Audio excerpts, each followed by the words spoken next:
Hello kayo dyan, mga ka-grandma. Dito naman ako sa makina ko.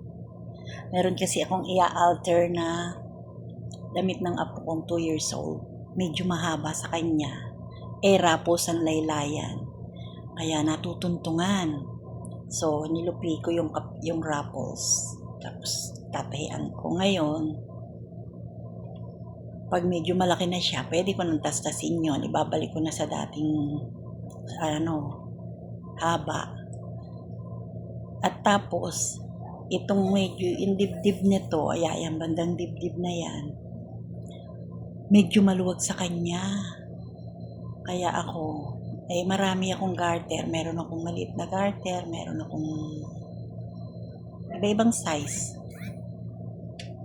Lalagyan ko yung bandang dibdib para medyo kumapit sa kanya. Para hindi bumagsak. Kanina daw suot sinuot. Wala pang garter, sabi ng anak ko. Nako, nakita ko yung damit, labas na yung kanyang, tinatago. Kaya sabi ko, dapat talaga lagyan ng garter para medyo kumapit dito sa dibdib.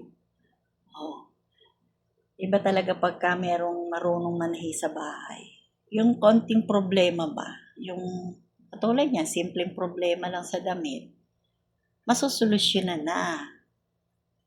Kaya ako, yung mga damit ko, may nakita akong gusto ko, pero malaki sa akin, sa isip ko, bibiling ko yan, gagawan ko ng solusyon, i-alter ko yan.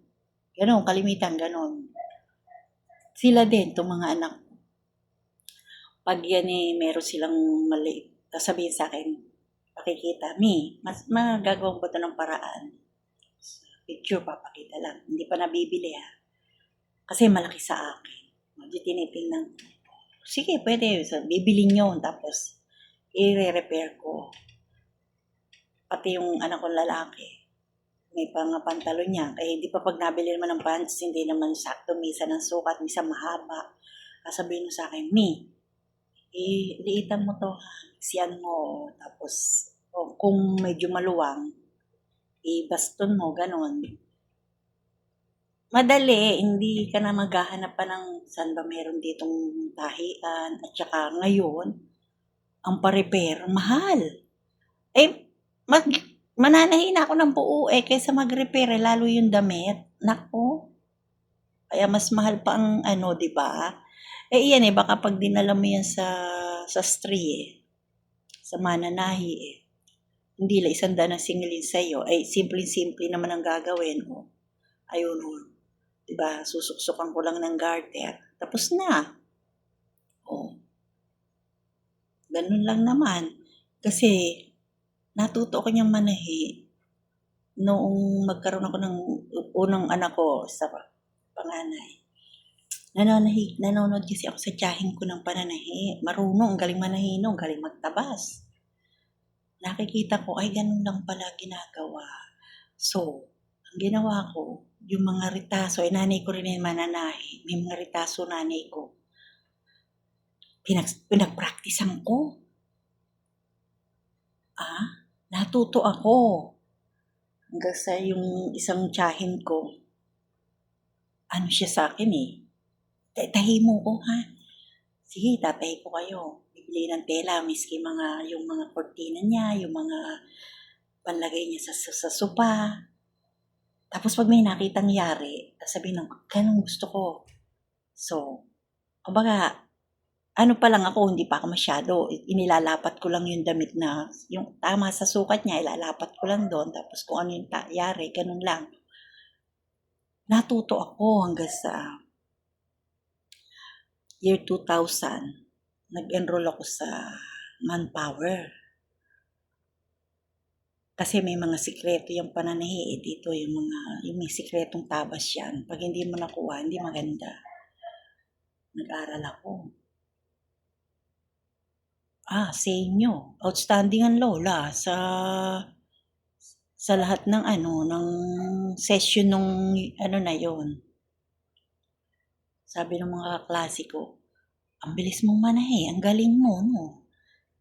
Paano isang ano na ako meron na akong kumbaga, meron na akong idea, may knowledge na ako. Gusto ko na lang makuha yung mga ano, mga kung paano yung pagtabas, yung standard size, yung gano'n. Alam ko na. Uniform ng anak ko, 3 yung anak ko, mula kinder hanggang magka-college na college na nga ako na ng mga uniform nila, hindi na kami umupa, nabili na lang ako ng tela. Bibili ka sa school ng magkano ang isang set? Samantalang ang tela, 'di ba? Sunod pa yung gusto nila. Gustong-gusto nila yung lapat sa katawan nila. Oh, 'di ba? Hanggang sa itong pati mga apo ko dito, uniform nila, ako na rin ang nananahi. Oh, 'di ba?